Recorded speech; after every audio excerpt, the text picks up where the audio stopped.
Imam Syafi'i radhiyallahu anhu, pernah saya ceritakan pada pertemuan yang lalu, di saat mau dikirim ke Madinah, ibunya ada di Mekah. Setelah belajar di Mekah itu rupanya gurunya kehabisan bekal. Syafi'i, sudah habis ilmuku, pergi kau ke Madinah.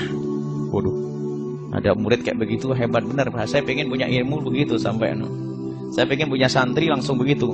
Sampai saya bingung ngajar kamu itu, nak. Kenapa? Habis ilmu saya. Wah, kan hebat kalau gitu. Ini ada orang ngajar Imam Syafi'i itu kehabisan. Syafi'i, ilmuku sudah habis, pergilah kau ke Madinah. Pamitan kepada ibunya. Setelah pamitan kepada ibunya, setelah ke Madinah nanti dikirim ke Irak. Apa kata ibunya? Nak, berangkatlah kau menuntut ilmu, ilmu jihad di jalan Allah. Kita ketemu nanti di akhirat saja. Bagaimana kalau ibu kita ngomong gitu?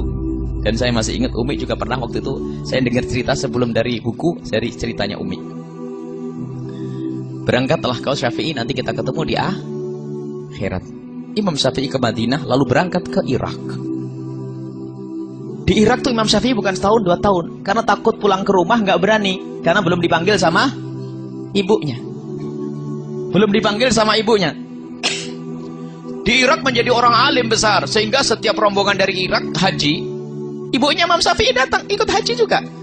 Suatu ketika ada halaqah besar di Masjidil Haram. Ada seorang alim besar dari Irak, sebentar-sebentar berkata, qala Muhammad bin Idris Asy-Syafi'i. Qala Muhammad bin Idris, berkata Muhammad bin Idris Asy-Syafi'i. Ibunya Imam Syafi'i itu bingung, siapa Muhammad bin Idris itu? Akhirnya ditanya, ya Syekh, siapa Muhammad bin Idris Asy-Syafi'i?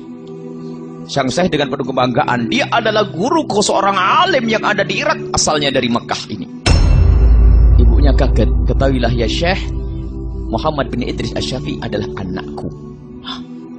Ibunya masih ada. Iya, Muhammad bin Idris Asy-Syafi'i adalah anakku. Akhirnya dihormati ibunya Imam Syafi'i. Terus apa pesanmu untuk Syafi'i? Pesanku untuk Syafi'i, kalau memang Syafi'i pengen pulang, Syafi'i boleh pulang. Baru disampaikan kepada Imam Syafi'i bahwasanya Syafi'i boleh pulang. Dulu janjinya ketemu di akhirat. Artinya sudah tidak harapan ketemu di dunia kayak gitu. Karena tidak ada telepon, tidak ada SMS, tidak ada. Akhirnya disampaikan kepada Imam Syafi'i, langsung bergegas Imam Syafi'i pulang. Karena Imam Syafi'i itu kiai gede, ulama kelas nasional, internasional waktu itu, sehingga syairnya Imam Syafi'i itu kalau dibawa ke Mekah langsung tersebar ke penjuru dunia. Akhirnya Imam Syafi'i waktu mau berangkat pulang, orang-orang yang sudah mencintai Imam Syafi'i memberikan kekayaannya. Ada yang ngasih 3 onta, 1 onta. Ini bayangkan se-Irak. Jadi Imam Syafi'i punya ratusan onta pulang. Dengan isinya sekaligus di punggungnya unta. Imam Syafi'i bingung, dikawal oleh beberapa santrinya, ngikuti Imam Syafi'i. Jadi Imam Syafi'i pulang dengan kekayaan. Lihat, carinya duit, carinya ilmu, tapi pulang dikasih kekayaan. Sampai di batas kota Mekah, Imam Syafi'i menyuruh santrinya untuk mengetuk pintu ibunya agar memberikan kabar bahwasanya Imam Syafi'i sudah dekat. Dan memang begitu disunnahkan. Kalau kita mau pulang, itu kita memberikan kabar agar yang di rumah mempersiapkan. Jangan bikin kejutan. Nah, memberi kabar. Setelah diketuk pintunya, menjawab ibunya, siapa ini? Saya muridnya Syafi'i, Imam Syafi'i. Kenapa? Imam Syafi'i sudah di tapal batas kota Makkah dan dia sudah mau masuk. Ibunya bertanya, Syafi'i bawa apa? Dengan penuh kebanggaan, muridnya Imam Syafi'i bercerita, Imam Syafi'i membawa ratusan onta. Ditutup itu, aku menyuruh Syafi'i ke Irak bukan cari dunia. Katakan kepada Syafi'i, Syafi'i tidak boleh pulang ke rumah. Sekarang suruh cari duit. Anaknya jadikan sapi perah cari duit. Sekarang ini kalau nggak bawa duit suruh pulang. Balik ini. Ini bawa onta banyak, marah ibunya. Aku nyuruh Syafi'i ke Irak bukan cari duit, bukan cari onta. Akhirnya sampaikan Imam Syafi'i, gemeteran dia nyampaikan, ya Imam Syafi'i, ibumu marah. Kenapa? Ibu bertanya Syafi'i bawa apa? Terus, ya aku bercerita kamu bawa onta yang banyak. Salah kamu, jangan ngomong gitu. Baik, sekarang aku panggil warga Mekah.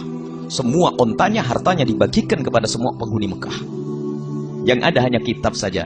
Sampaikan kepada ibuku. Dikentuk, siapa ini? Aku murid Syafi'i. Kenapa? Ontanya Syafi'i sudah dibagikan semuanya, yang tertinggal hanya kitabnya saja dan ilmunya. Ya sudah, kalau begitu Syafi'i aku tunggu. Allah. Ada 2 hikmah. Yang pertama, Ibu yang baik itu tidak menjadikan anaknya sapi perah untuk cari duit, itu loh, ibu yang benar. Yang kedua, kalau ibu ngelepas anaknya sukarela, ditemukan lagi oleh Allah di dunia. Lihat, rela padahal ibunya Imam Syafi'i ngelepas anaknya, nak, ketemu di akhirat. Loh, pol-polan ini. Pol-polan. Umi dulu pernah ngomong sepintas ngomong gitu ya, nak, ketemu di akhirat. Saya ingat. Cuman ya setelah itu ketemu lagi di dunia kan. Kita mondok juga cukup lama, 18 tahun mondok, bayangin Bu, mondok 18 tahun Bu. Saya itu mondok ibu, anak ibu berapa tahun mondok? Saya mondok 18 tahun pulang masih tua atau muda Bu? Yang bener nih Bu. Saya mondok 18 tahun tapi pulang, nah masih muda kata ibu yang bener itu, jangan mah. Jadi mondok baru 4 tahun sudah lama, 3 tahun sudah lama. 18 tahun saya mondok itu. Jadi ternyata tidak ada yang kurang. Imam Syafi'i, ibunya Imam Syafi'i melepas anaknya karena Allah, dikembalikan lagi oleh Allah. Kalau ibu melepas karena Allah, bakal dikembalikan, bakal dipertemukan di dunia dan di akhirat, insya Allah.